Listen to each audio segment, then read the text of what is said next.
So hello everyone. So I'm back with another video. So in today's video we'll discuss about the case laws that we have left in our previous video. So we'll discuss about the case laws of the retributive theory of punishment. And after that we'll start with our today's topic, that is the preventive theory of punishment. Okay, so let's have a quick revision of a retributive theory of punishment, because it is very important to know the basics of this theory so that it will be easier for you to understand the various case laws. So people who haven't studied about the retributive theory of punishment may go to my previous videos also, and from there they can have a good knowledge, they can get good knowledge of the retributive theory of punishment. Okay, so let's have a quick revision of this. So after that we'll move forward towards our case laws. So what is retributive theory of punishment? It's a quick revision, okay? The retributive theory of punishment, or the theory of vengeance, as we know that what do you mean by vengeance? The act of punishing or harming somebody in return for something he has done to you, your friends or family. So जो हम लोगों ने पढ़ा था कि वेंजांस को कहते हैं बदला लेना. सो बदले लेने की कार्यवाही को ही, मतलब बदला लेना इन द सेंस कि जो अगर उसने कोई किसी पर्सन ने कोई ऑफेंस कमिट किया है तो उसको पनिश करवाना कोर्ट से, ठीक है, उसको कहेंगे कि, और पनिश ऐसा कराना कि जो चीज़ उसने करी है सेम वैसी पनिशमेंट उसको मिलना. This what is called the theory of vengeance और retributive theory of punishment. So इसमें क्या होता है, मैंने आपको ये भी बताया था कि this retributive theory of punishment is also related to the doctrine of lex talionis. Okay, you can read it here. See, I am marking this. See, doctrine of lex talionis. Okay, so what do you mean by the doctrine of lex talionis?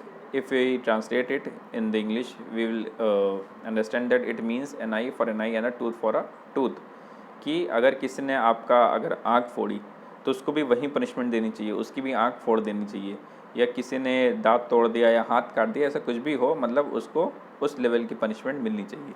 सो जो हम लोगों ने इसको detail में पढ़ा था, तो हम लोगों ने ये doctrine of societal personification, doctrine of correctional vengeance के बारे में भी डिटेल में पढ़ा था, जो आपको हमारी प्रीवियस वीडियो में मिल जाएगा. Then understanding retributive theory of punishment, जो इसमें इंपॉर्टेंट पॉइंट था वो मैं आपको एक बार फिर से बताना चाहता हूँ कि जैसे जो हम लोग रेट्रिब्यूटिव थ्योरी ऑफ पनिशमेंट के बारे में पढ़ा कि punishment should be like an eye for an eye and a tooth for a tooth, like tit for tat. तो ये मॉडर्न वर्ल्ड के हिसाब से एंड करंट प्रॉब्लम्स के हिसाब से हर जगह फिट नहीं बैठेगा. So what we have to do कि दैट लाइक जो मॉरल लॉ होता है, जो एक सोसाइटी जो एक लॉ समझती है, वो ये होती है लाइक अगर कोई ऐसा क्राइम होता है सोसाइटी में कि मतलब जो बहुत ज़्यादा हीनियस हो या हीनियस ना हो, किसी भी तरीके का क्राइम हो, तो फिर सोसाइटी यही चाहती है कि जिस तरीके का क्राइम किसी क्रिमिनल ने किया है उसको वैसी ही सज़ा होनी चाहिए, उसको उसके साथ भी वैसा ही करना चाहिए, ताकि उसको भी समझ में आए कि किसी भी तरीके का क्राइम करने में कैसा फील होता है. सो ये चीज़ तो चलिए एक हद तक ठीक है, ये तो आपका एक मॉरल लॉ कहता है कि ऐसा होना चाहिए. लेकिन जो क्रिमिनल लॉ है वो बात करता है कि that punishment should be given to any criminal in proportionate to the offence he has done. Okay, like अगर किसी ने किसी मान ली किसी एक लेवल का काम किया तो उसको पनिशमेंट उसी लेवल के अकॉर्डिंग मिलनी चाहिए, बट वो पनिशमेंट दूसरी तरीके से भी हो सकती है, एग्जैक्ट पनिशमेंट नहीं दे सकते, है ना. तो होता क्या है कि जैसे मान ली अगर किसी ने किसी को मार दिया या कुछ कर दिया, तो इन रिटर्न ऐसा नहीं कि उसको भी तुरंत ही उसका हाथ काटा जाएगा, कुछ किया जाएगा, उसको किसी और तरीके की पनिशमेंट, रिग्रेस इम्प्रिजनमेंट दे दिया जा सकता है, कुछ भी दिया जा सकता है.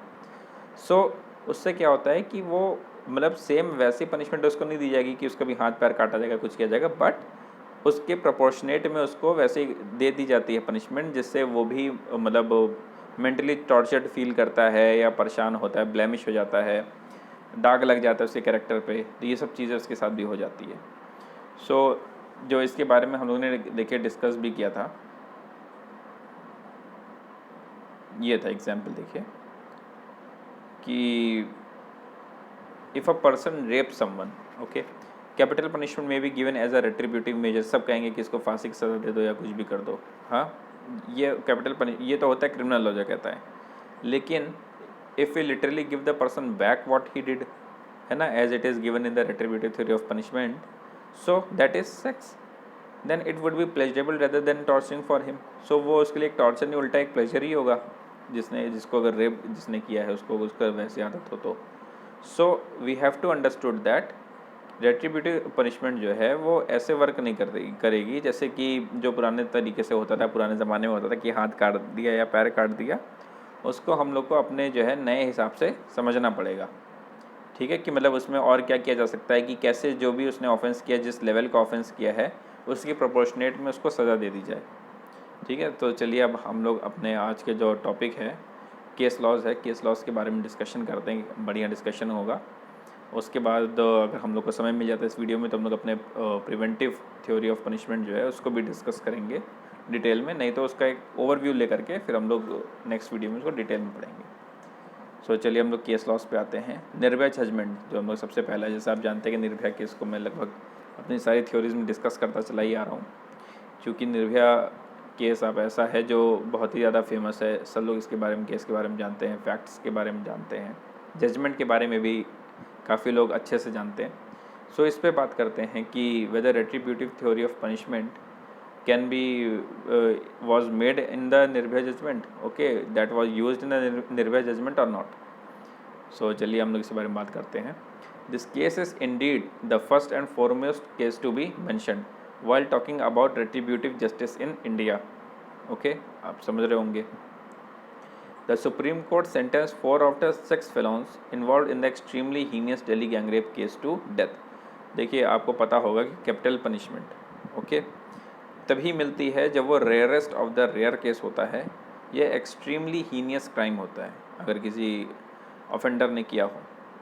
सो तो इसमें क्या दिया था कि the supreme court sentence 4 out of the 6 felons involved in the extremely heinous Delhi gang rape case to death, much of the delight of the society as they had committed an extremely gruesome as well as morally unimaginable crime, okay।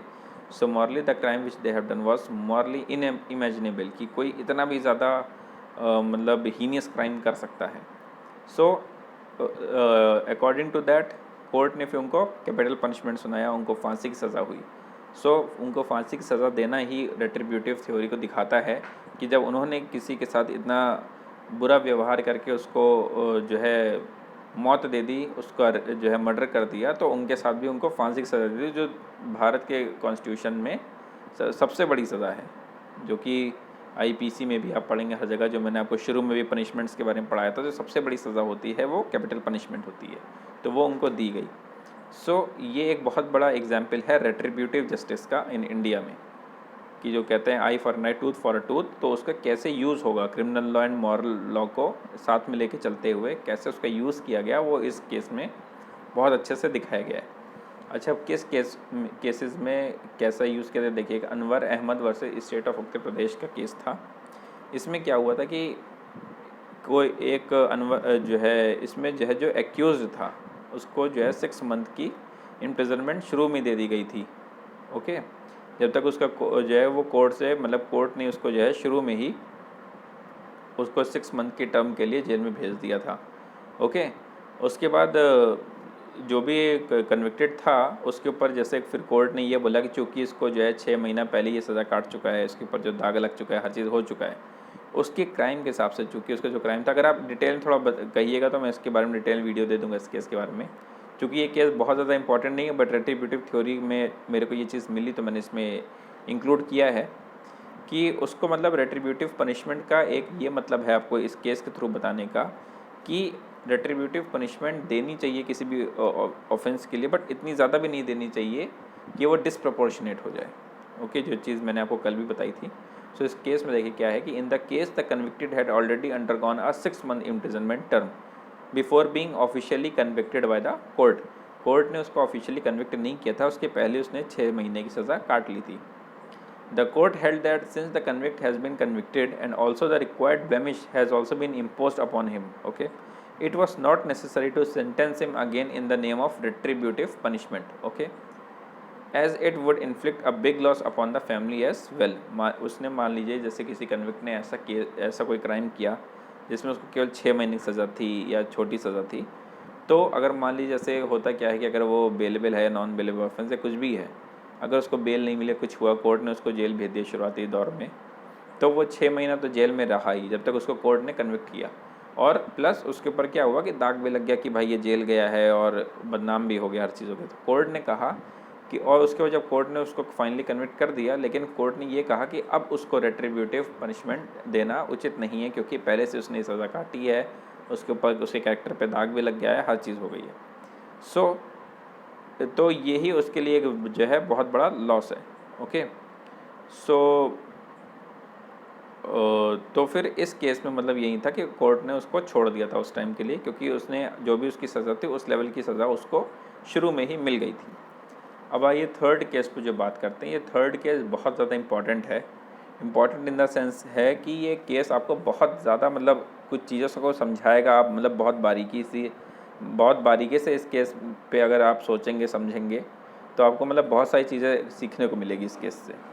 आप चाहो तो इस case के बारे में और भी detail में पढ़ सकते हो, आपको नेट पे भी ये केस मिल जाएगा। और अगर आप कहोगे तो हम एक पर्टिकुलर वीडियो बना देंगे इस केस के डिस्कशन के लिए। सो चलिए इस केस के बारे में मैं आपको थोड़ा सा बताऊंगा भी कि इस केस में हुआ क्या था, फिर कोर्ट ने जो ऑर्डर दिया वो किस बिना पे दिया। देखिए, Shri Ashim Dutta alias Nilu versus state of West Bengal. In this case, it was observed that both deterrent and retributive punishment aim at prevention of the recurrence of the offences by other passing exemplary punishment for a particular offense. But the civilization and the societies are progressing rapidly. There is advancement of science and technology. The literate people and the expert in different branches of knowledge started thinking in a different way. Eye for an eye and tooth for a tooth are no more considered as the correct approach towards the criminals. Such principle may perpetuate the rule of the jungle but cannot ensure the rule of law. तो इसमें ये बात कही गई है। इस case में हुआ क्या था मैं आपको बताता हूँ कि इसमें एक पुलिसमैन था जो शाम का टाइम था, वो अपनी ड्यूटी पे नहीं था। उस टाइम पे क्या हुआ कि वो एक समझिए पान की दुकान या किसी दुकान पे कुछ गया अपना सामान लेने के लिए। तो उसमें एक छोटी सी 10 साल की बच्ची थी जो आई दुकान पे खैनी खरीदने के लिए अपने पापा के लिए। तो उसके पापा ने उसको भेजा होगा कि जाके हमारे लिए मसाला खैनी जो भी होता है उसको लेकर के आओ। तो वो गई, उसने वहाँ पे ख़रीदा। तो वहाँ पे पुलिस वाले ने क्या किया कि उसको अपनी बातों में फुसला कर ज़बरदस्ती करके उसको अपने क्वार्टर्स में ले गया। वहाँ पे उसने उसके साथ रेप किया एंड फाइनली उसका मर्डर करके उसको अपने क्वार्टर के पीछे एक पॉन्ड में फेंक दिया। फिर उसके बाद जब उसके बच्ची जब घर नहीं लौटी, उसके पेरेंट्स ने उसकी कंप्लेन करी, जो है गुमशुदा की, हर चीज़ की। जब उसको बताया उन्होंने कि मैंने इसको ये लाने के लिए पर्टिकुलर शॉप पे भेजा, हर चीज़, और पुलिस ने इन्वेस्टिगेशन किया तो उसको लास्ट टाइम उसको जो है उस पुलिसमैन के साथ देखा गया और हर चीज़ देखा गया। तो उससे वो जो एक्यूज़ड था वो पकड़ में आया। तो एक्यूज़ड के पकड़ में आने पे एक्यूज़ड के मतलब घर से भी तो एक्यूज़ड ने भी वो बात कबूल ली कि हाँ मैंने जो है उसका रेप किया, फिर उसका मर्डर करके उसको मैंने वहाँ फेंक दिया। और एक्यूज़ड के घर से भी कई सारे एविडेंसेस मिले, लाइक उसका जो है कुछ कपड़े मिले लड़की के, और उसकी जो है चप्पल मिली। एंड एक्यूज़ड के भी कंधे पे और चेहरे पे नाखून के निशान थे, और उसकी जो राइट हैंड की फिंगर थी उस पर भी जो है लग रहा था कि जैसे दांत से काटा हुआ है। सो उसके मेडिकल में भी ये सब चीज़ें सामने आई। So in this case what was happened that कि लोग तो चाहते थे, जो हर चीज़ आज सोसाइटी भी चाहती थी, जो एक मॉरल लॉ भी लोगों कहता था कि इस लड़की ने, और जो जिन्होंने जो प्लेंटिफ थे उनकी तरफ से जो एडवोकेट थे उन्होंने भी ये बात कही है कि इस लड़के ने जो भी क्राइम किया, जो एक्यूज है उसने जो क्राइम किया है वो बहुत ही ज़्यादा हीनियस क्राइम है। Okay, and it should be under the rare of the rarest cases, और उसके तहत इनको कैपिटल पनिशमेंट दी जाए, उनको फांसी की सज़ा दी जाए। सो एट दैट टाइम, अब देखिए, अब हमारे और आपके दिमाग में भी यही चीज़ आएगी कि पहले तो उसने उस 10 साल की बच्ची का रेप किया, उसके बाद उसने उसको जो है मार भी डाला, मर्डर भी कर दिया उसका। तो उस हिसाब से तो इसके ऊपर कैपिटल पनिशमेंट का ही चार्ज बनना चाहिए, उसके नीचे इसमें कोई बात नहीं होनी चाहिए। ओके, लेकिन देखिए अब इसमें कैसे, जैसे कितना क्रिमिनोलॉजी सब्जेक्ट का यही मतलब है कि आप किसी चीज़ को कितना ज़्यादा समझते हो। ठीक है, कि वो हुआ तो कैसे हुआ, क्या कारण था, और मतलब किस उस पर प्रोपोर्शनेट पे उसको सज़ा देनी चाहिए। तो देखिए इसमें कोर्ट ने क्या फ़ैसला सुनाया था कि फ़र्स्ट ऑफ ऑल कि जब वो लड़की मिली, ओके, उसको एक्यूज़ड को, ऐसा नहीं तो उसने एक्यूज़ ने, चलिए ठीक है, माना कि उसने उसका रेप किया, ठीक, माना किया तो उसने किया ही था, लेकिन उसने रेप किया। अब रेप उसके करने का एक क्या था कि वो उसका एक मोमेंट्री इम्पल्स था, मतलब कोई ऐसा नहीं था कि उसकी लड़की के पिताजी से कोई दुश्मनी थी पुरानी, या कोई पूरा उसकी कोई पहले से बहुत पहले की प्लानिंग चल रही थी कि इस लड़की को हम पकड़ के ले जाएंगे और उसका ऐसा करेंगे, ऐसी कोई उसकी प्लानिंग नहीं थी। वो उसका एक मोमेंट्री इम्पल्स था कि वो उसको तुरंत उठा ले गया। तो जो केस है, जो मेन जो सेंटर ऑफ द केस, जो एक मेन चीज़ है कि ये केस चला कि जो मेन कारण है इस केस का वो था कि रेप का। ओके, जो एक्यूज का जो मेन एम था वो उसका रेप का था, उसका मर्डर का नहीं था। पहली चीज़ जिसमें बात करी गई कि रेप करने के बाद तो जब उसको होश में आया, जब अपने एक जो भी उसका सेटिस्फेक्शन था वो करने के बाद जब वो अपने सेंसेस में आया, तब उसको समझ में आया कि उसने जो काम किया ऐसा किया। अब कोई भी अगर क्रिमिनल होता है तो वो अपने सबूत मिटाने के लिए कुछ भी करने के लिए वो हर तरीके के हथकंडे अपनाता है। तो उसको भी पता था कि जो मैंने इसके साथ किया है, अगर ये यहाँ से जाएगी तो फिर सबको बताएगी इस बारे में, उसकी बदनामी होगी, बेइज्जती होगी, उसकी नौकरी जा सकती है और हर चीज़ हो सकती है। जब उसने ये सब चीज़ें सोची तो उसमें आकर के उसने उसका मर्डर किया। मतलब मर्डर उसका उस इंटेंशन से नहीं था कि हम इंटेंशनली इसका मर्डर करना चाह रहे हैं, लेकिन उसने सबूत मिटाने के उस पर उसका मर्डर किया। वरना उसका जो मेन इंटेंशन था वो केवल अपना जो उसका था फिज़िकल सेटिस्फेक्शन का था, उसने रेप किया, उसका रेप का इंटेंशन था, जो मेन चीज़ इस केस में कही गई। So according to that Supreme Court ने बोला कि ये जो केस है ये rare of the rarest case में नहीं आएगा, और चूँकि जो आदमी है वो अभी जवान ही था, 32 साल का ही था, और उसके पीछे उसकी बीवी है, उसके बूढ़े माँ बाप हैं, उसके बच्चे हैं, तो उनके सिर से भी साया उठ जाएगा, बच्चों के सिर से भी जो उसका बाप का साया उठ जाएगा। इसलिए कोर्ट ने इस केस में ये फैसला सुनाया कि जो आदमी है उसको आजीवन कारावास दिया जाए, उसमें उसको कैपिटल पनिशमेंट ना दी जाए, आजीवन कारावास दिया जाए। क्योंकि मेन जो मैंने आपको जैसे बताया कि जो मेन जो था उस केस का जो है जिस्ट था, जो मेन क्राइम जो समझ में आ रहा था वो रेप का था, है ना, कि मेन इंटेंशन जो थी वो उसी पे ही थी कि उसको अपना जो एकदम मोमेंट्री इम्पल्स जो उसका चल रहा था वो यही था कि उसको जो है एक फिज़िकल सेटिस्फेक्शन मिल जाए।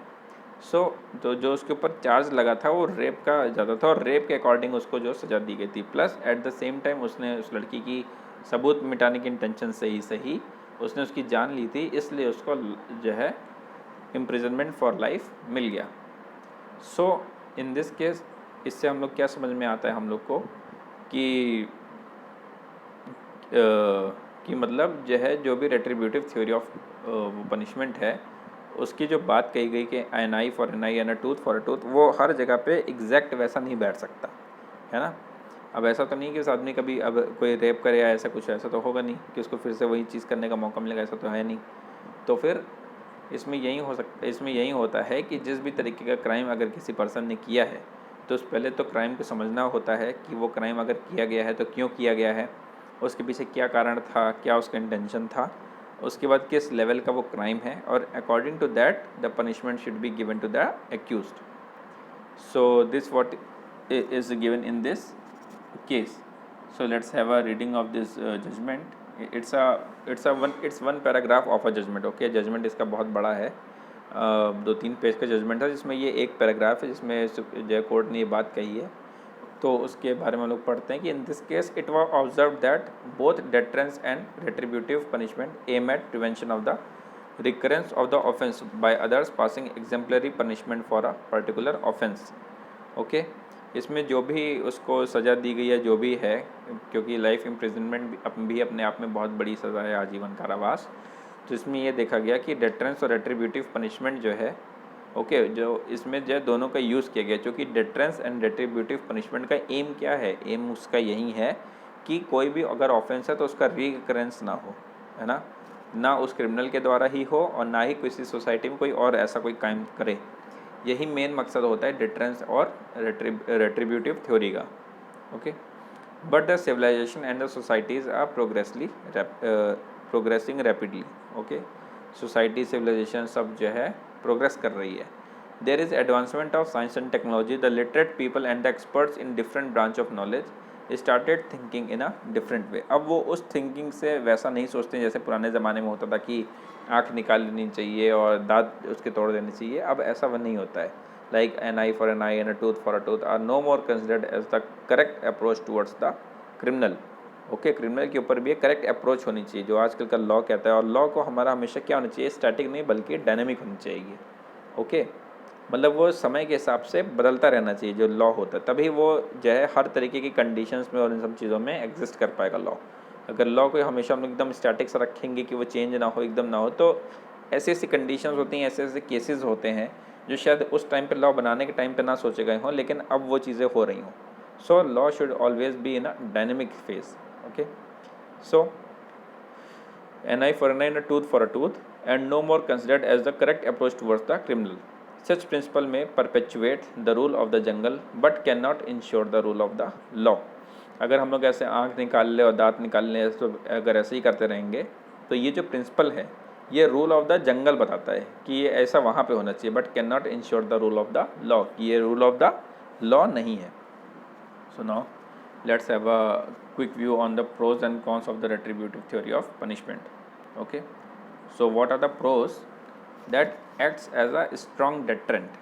Okay, retributive theory जैसे कहा गया कि it's a law of lex talionis कि an eye for an eye and a tooth for a tooth होना चाहिए, तो ये एक स्ट्रॉन्ग डेटरेंट की तरह भी करता है, क्योंकि डेटरेंट में भी हम लोगों ने पढ़ा था कि बहुत हार्श पनिशमेंट होती है, एंड एक तरीके का एग्जाम्पल भी सेटअप हो जाता है लोगों के सामने कि मतलब कि ऐसा कोई और क्राइम ना कर पाए, रीअकरेंस ऑफ द क्राइम ना हो। सो रेट्रीब्यूटिव का भी कुछ वैसा ही नेचर रहता है कि ये भी क्या होता है कि जिस लेवल की अगर किसी ने पनिशमेंट, किसी ने कोई जो है क्राइम किया होता है, उसको भी उसी प्रोपोर्शनेट में सज़ा दी जाती है। तो वो भी जो सज़ा, अगर मान लीजिए बहुत बड़ा क्राइम किया तो उसको बहुत ही बड़ी सज़ा दी जाएगी, उतनी हार्श सज़ा दी जाएगी। तो इससे हो गया क्या कि ये भी एक डेटरेंट थ्योरी की तरह काम करेगी। लोग इससे भी फेयर, लोगों के मन में फेयर होगा कि अरे हाँ यार, कि अगर हम इतना बड़ा क्राइम करेंगे तो हमको भी उतनी ही बड़ी सज़ा मिलेगी। मतलब ऐसा नहीं होगा लोगों के मन में कि ठीक है हम ये क्राइम कर देते हैं, कोई छोटी मोटी सज़ा पा करके छूट जाएंगे, ऐसा ये चीज़ जो है क्रिमिनल किसी भी पर्सन के दिमाग में नहीं आएगा। सो इससे क्या होगा कि रीअकरेंस ऑफ क्राइम जो होता है उसके रेट में कमी आएगी। ऐसा नहीं कह सकते एकदम ख़त्म हो जाएगा, लेकिन उसके रेट में काफ़ी कमी आ जाएगी। Then helps in giving moral justice to the victim. Moral justice, see, moral justice is also very important for the victim also. Okay, retributive theory क्या कहता है, moral justice देता है उसको, लोगों का भी एक कहते हैं कि साथ में विक्टिम क्या जाते हैं, और कोर्ट भी उसका संज्ञान कहीं ना कहीं ज़रूर लेता है। जैसे निर्भया केस में देखा था आपने, उसको मॉरल जस्टिस देखिए तुरंत मिला, लोगों ने तुरंत सामने आए, तुरंत सबने कैपिटल पनिशमेंट की डिमांड करी, कोर्ट ने भी उन चीज़ों को समझा, मतलब जो भी फैक्ट्स प्रोड्यूस किए गए उन सब चीज़ों को भी देख करके समझा, और फाइनली 6 में से 4 लोगों को सज़ा सुनाई गई। Instils the feeling of trust within the society towards the judiciary. Retributive theory से जब पता चलता है कि जिस भी तरीके का क्राइम किया जाएगा, उतनी जितना भी हीनियस क्राइम होगा उतनी ही टफ पनिशमेंट क्रिमिनल्स को दी जाती है, तो इससे होगा क्या कि सोसाइटी के अंदर भी एक ट्रस्ट बनेगा कि अगर हम किसी की, मान लीजिए अगर किसी सोसाइटी में किसी ने कोई क्राइम किया, बहुत हीनियस क्राइम किया, बहुत बड़ा क्राइम किया, तो सोसाइटी के अंदर भी एक कॉन्फिडेंस रहेगा कि ठीक है अगर हम इसकी कंप्लेन कर देंगे तो जिस भी लेवल का इसने हमारे साथ क्राइम किया है, जैसा भी क्राइम इस पर्सन ने किया है, उसको उसी लेवल की उतनी हार्श पनिशमेंट मिलेगी। सो क्या होता है कि ये एक सोसाइटी के अंदर ट्रस्ट बिल्डअप होता है टुवर्ड्स द जुडिशरी, कि हाँ जुडिशरी हमारी न्यायपालिका हमारे साथ में है, जब भी हमारे साथ कुछ बुरा होगा, जितना भी ज़्यादा बुरा होगा तो उस बुरा करने के वाले साथ भी उतना ही ज़्यादा बुरा किया जाएगा, जुडिशरी उसके साथ उतना ही बुरा करेगी। Okay, so now let's move towards the cons of this theory. Sometimes may become disproportionate with the seriousness of the crime. Okay, कभी कभी क्या होता है कि डिसप्रपोर्शनेट भी हो जाता है, कभी कभी एक इम्पल्स में आके एक सडन एक्शन भी ले लिया जाता है, या कुछ ऐसा हो जाता है कि जितना भी क्रिमिनल ने क्राइम किया है, जिस लेवल का किया है, कभी कभी क्या हो जाता है कि उससे बहुत ज़्यादा उसको सज़ा दे दी जाती है या कम सज़ा दे दी जाती है। रेट्रीब्यूटिव थ्योरी में कभी कभी ये सब चीज़ें हो जाती हैं कि कभी कभी क्या होता है कि डिटरेंस शो करने के लिए, सोसाइटी में एग्जाम्पल सेट करने के लिए, फियर सेट करने के लिए, कभी कभी क्रिमिनल को जितना जितना बड़ा उसने क्राइम किया उससे ज़्यादा सज़ा दे दी जाती है, डिसप्रोपोर्शनेट जिसे कहते हैं। ओके, फिर सेकंड क्या है इसमें, society develops feeling of vengeance and destructive tendencies follow. Society के मन में क्या हो जाता है कि एक फीलिंग ऑफ वेंजेंस, जो मैंने आपको बताया था बदला लेने के लिए, that if someone does something wrong with you, okay, then that means to punish someone, okay, to punish someone for the wrong that he has done, in proportionate, okay, towards you, your family and your friends, okay. अगर किसी person ने कोई crime किया है आपके family friends के खिलाफ जो है उसमें, तो फिर उसको भी उसी तरीके का हार्म देना चाहिए। तो ये जो बदला लेने वाली जो भावना होती है ये सोसाइटी के अंदर डेवलप होना चालू हो जाती है। फिर सोसाइटी उस वे में नहीं सोचती है कि यार अगर इसने ऐसा क्राइम किया तो इसको इस तरीके की सज़ा हो, उस तरीके की सज़ा हो। वो सोचती है कि बस जैसा इसके साथ हो वैसा हो जाए इसके साथ। तो ये हर केस में पॉसिबल नहीं रहता है। Then third, the state may become autocratic in its functioning using the punishment to torment people, okay.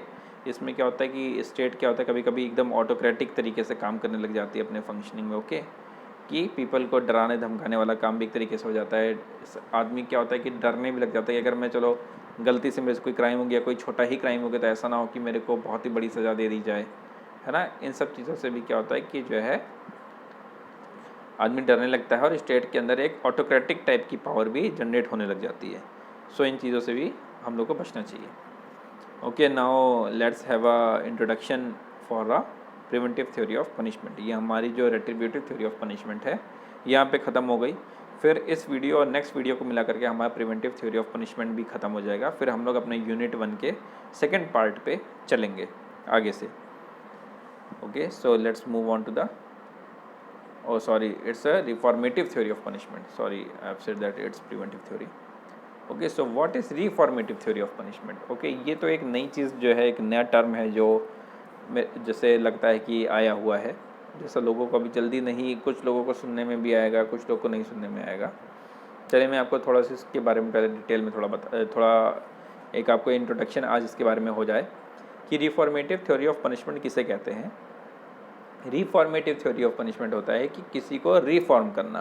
Okay, reform करना मतलब क्या होता है कि ये माना जाता है कि अगर किसी क्रिमिनल ने कोई क्राइम किया, तो चलिए उसने क्राइम किया, उसके लिए उसको सज़ा मिली, उसको जेल में डाल दिया या कुछ भी कर दिया, लेकिन एट द सेम टाइम ये माना जाता है कि criminals are human being also, okay, कि वो भी एक इंसान है, उनके अंदर भी इंसानियत है। अगर उनको गाइड किया जाएगा, उनको रिफॉर्म किया जाएगा, तो वो एक अच्छे इंसान बन करके बाहर आ सकते हैं, सोसाइटी में घुल मिल सकते हैं। So reformation of criminal, okay, is what reformative theory of punishment, कि जब वो पनिशमेंट के दौरान मान ली कन्फाइनमेंट में है, जेल में है, कहीं भी है, तो उसको उसी टाइम पर भी उसको रिफॉर्म किया जाए। उस ठीक है, उसको कोई नई स्किल सिखाया जाए, कोई नया काम सिखाया जाए, कुछ किया जाए, उसको रिफॉर्म किया जाए ताकि वो मॉरली गुड हो जाए, ओके, गुड वेलबींग हो जाए, अच्छा बर्ताव हो जाए उसका, सोसाइटी में भी वो सबके साथ घुल मिल जाए। So that what is called the reformative theory of punishment. Like एक मैं आपको एग्जांपल देता हूँ, जैसे आपने एक संजय दत्त का केस ले लीजिए। संजय दत्त के कई सारे फैंस होंगे आप में भी, तो संजय दत्त का भी केस यही था कि जब वो जेल से छूट करके आए थे, तो जब उसका हम लोग इंटरव्यू देखते थे उनका और हर चीज़ उनके बारे में जानते थे, तो ये पता चलता था कि जब वो जेल में थे तो उन्होंने पेपर बैग्स बनाए और भी कई सारी चीज़ें उन्होंने वहाँ पे काम किया। तो जो पेपर बैग्स बनाना, हर चीज़ करने, जो नई चीज़ करवाना है, हर चीज़ कराना इसलिए किया जाता है ताकि जो है कोई भी क्रिमिनल को रिफॉर्म किया जा सके। Okay, so these are the reformatory measures that has been taken by the concerned authorities for him.